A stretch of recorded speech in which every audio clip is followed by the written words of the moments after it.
Hi friends, welcome to our YouTube channel. అందరూ ఎలా ఉన్నారు? ఈరోజు మన వీడియో చేసేటప్పటికి రథసప్తమి యొక్క విశిష్టత గురించి ఈరోజు మనం ఈ వీడియోలో అయితే నాకు తెలిసిన కొంచెం ఇన్ఫర్మేషన్ అయితే మీ అందరికీ తెలియజేస్తున్నాను. రథసప్తమి చరిత్ర మరియు విశిష్టత. సప్తమి హిందువులకు అత్యంత పవిత్రమైన పండుగలలో ఒకటి. ఇది మాఘమాసంలో శుక్లపక్ష సప్తమి తిథి నాడు వస్తుంది. దీనిని సూర్య జయంతి అని కూడా పిలుస్తారు. ఈ పండుగ సూర్య భగవానుని ఆరాధనకు అంకితం చేయబడింది. రథసప్తమి చరిత్ర మరియు ప్రాముఖ్యత. సూర్య జననం. పురాణాల ప్రకారం కశ్యప మహర్షి మరియు అదితి దంపతులకు సూర్య భగవానుడు జన్మించిన రోజు ఇదేనని భావిస్తారు. అందుకే దీనిని సూర్య జయంతి అని అంటారు.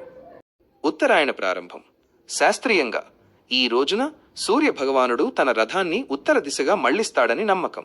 ఇది శీతాకాలం ముగింపును మరియు పంటకాలం ప్రారంభాన్ని సూచిస్తుంది. సూర్యుడు మకర రాశిలోకి ప్రవేశించిన తర్వాత వచ్చే సప్తమి కావడంతో దీనికి ప్రత్యేకత ఉంది. 7 గుర్రాల రథం. సూర్య భగవానుడు 7 గుర్రాలు పూంచిన రథంపై ప్రయాణిస్తాడని పురాణాలు చెబుతున్నాయి. ఈ 7 గుర్రాలు సూర్యకాంతిలోని 7 రంగులకు, విబ్జోర్ వారంలోని 7 రోజులకు ప్రతీకలుగా భావిస్తారు. అరుణుడు ఈ రథానికి సారథి. ఆరోగ్యం మరియు పాప పరిహారం. సూర్యుడిని ఆరోగ్యకారకుడు అని అంటారు. రథసప్తమి రోజున సూర్యారాధన చేయడం వల్ల శారీరక, మానసిక ఆరోగ్యంతో పాటు దీర్ఘకాలిక వ్యాధులు నయమవుతాయని భక్తుల విశ్వాసం. అంతేకాకుండా ఈ రోజు చేసే స్నానం, దానం, జపం వల్ల 7 జన్మల పాపాలు తొలగిపోతాయని ప్రతీతి. రథసప్తమి ఆచారాలు. 1. స్నానం.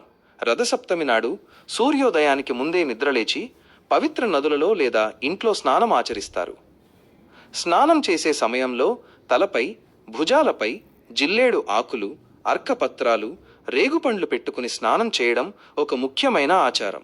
ఇది చర్మ వ్యాధులను నివారిస్తుందని మరియు పాపాలను హరిస్తుందని నమ్ముతారు. 2. సూర్య పూజ మరియు అర్ఘ్యం. స్నానం అనంతరం ఉదయిస్తున్న సూర్యునికి భక్తి శ్రద్ధలతో అర్ఘ్యం, నీరు సమర్పిస్తారు. సూర్య నమస్కారాలు చేస్తారు. ఇంటి ముందు రథం ముగ్గు వేసి అందులో సూర్య భగవానుని ప్రతిమను లేదా చిత్రాన్ని ఉంచి పూజిస్తారు. 3. పాలు పొంగించడం. ఈరోజు కొత్త మట్టి పాత్రలో ఆవు పాలను పోసి పొయ్యిపై పెట్టి తూర్పు దిశగా పొంగిస్తారు. ఇలా పొంగిన పాలలో కొత్త బియ్యం, బెల్లం వేసి పరమాన్నం, క్షీరాన్నం తయారు చేసి సూర్యదేవునికి నైవేద్యంగా సమర్పిస్తారు. పాలు తూర్పు దిశగా పొంగడం శుభసూచకంగా భావిస్తారు. 4. దానం. రథసప్తమి రోజున బ్రాహ్మణులకు లేదా పేదవారికి గోధుమలు, బెల్లం, రాగి పాత్రలు, వస్త్రాలు దానం చేయడం ఎంతో పుణ్యఫలాన్ని ఇస్తుంది.